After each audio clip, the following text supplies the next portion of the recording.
बिहारियों के बिना किसी राज्य का काम नहीं चलने वाला है, चाहे वो गुजरात हो या चाहे वो महाराष्ट्र हो। कभी भी बिहारी बोझ नहीं बनता है, जहां जाता है वहां का बोझ उठाता है, वो कहीं बोझ नहीं बनता।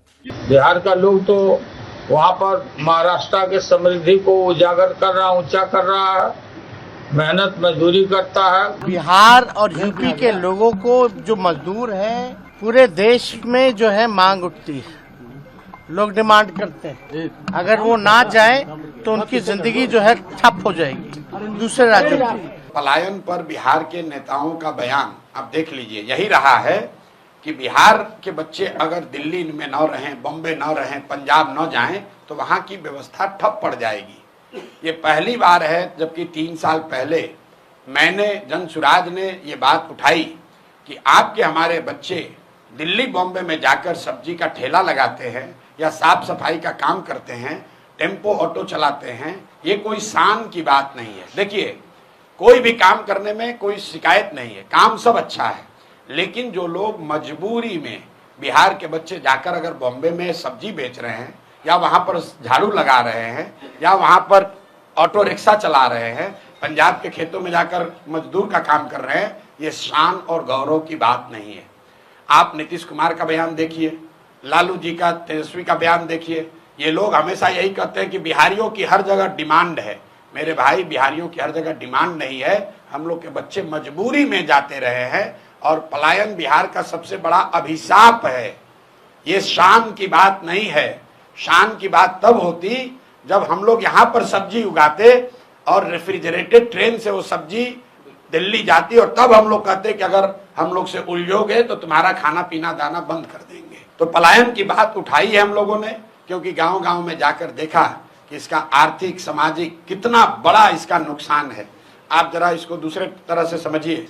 मध्यम वर्गीय परिवारों में किसी का पति 10-15 दिन बाहर चला जाता है तो लोग कहते हैं भैया 10 दिन से इनका पति बाहर है। बिहार के ज्यादातर परिवार में महिलाओं की ये नियति बन गई है कि उनके जो पति हैं वो कमाने के लिए जीवन भर बाहर ही रहेंगे। घर में जो भी युवा है वो जीवन भर बाहर ही रहेगा। कोई छठ में, ईद में, शादी ब्याह में घर आता है, बाकी 12 में 10 महीने वो बाहर रहता है। जब तक शरीर में लोगों के यहाँ दम है तब तक वो मजदूरी करता है। 60-65 वर्ष का हो जाएगा तो बूढ़ा जब हो जाएगा, मजदूरी नहीं कर सकता है तो गांव आता है। और फिर उसके परिवार का जो सबसे नया लड़का है, 16 साल का, 18 साल का, वो लड़का ट्रेन में फिर मजदूर बनकर जाता है। ये पीढ़ियों से बात चलती आ रही है, ये रुकना चाहिए। पलायन का दर्द सबसे बड़ा दर्द है, इसलिए जनसुराज ने इस मुद्दे को उठाया है।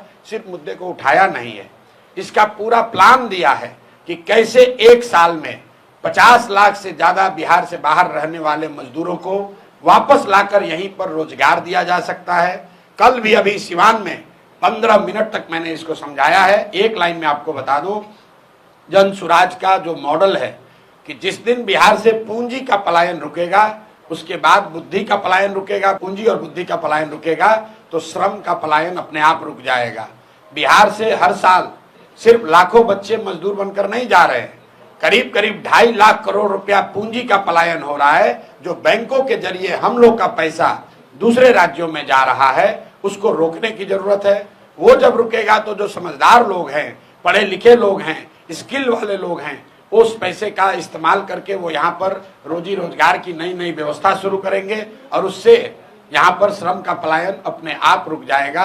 1 साल में, जनसुराज का वादा है, 1 साल में किसी भी व्यक्ति को मजबूरी में, अंडरलाइन कर रहे हैं, मजबूरी में, स्वेच्छा से जाना चाहते हैं जाइए, लेकिन मजबूरी में अपने बच्चों का पेट भरने के लिए हरियाणा, पंजाब, दिल्ली, बॉम्बे जाने की जरूरत नहीं पड़ेगी।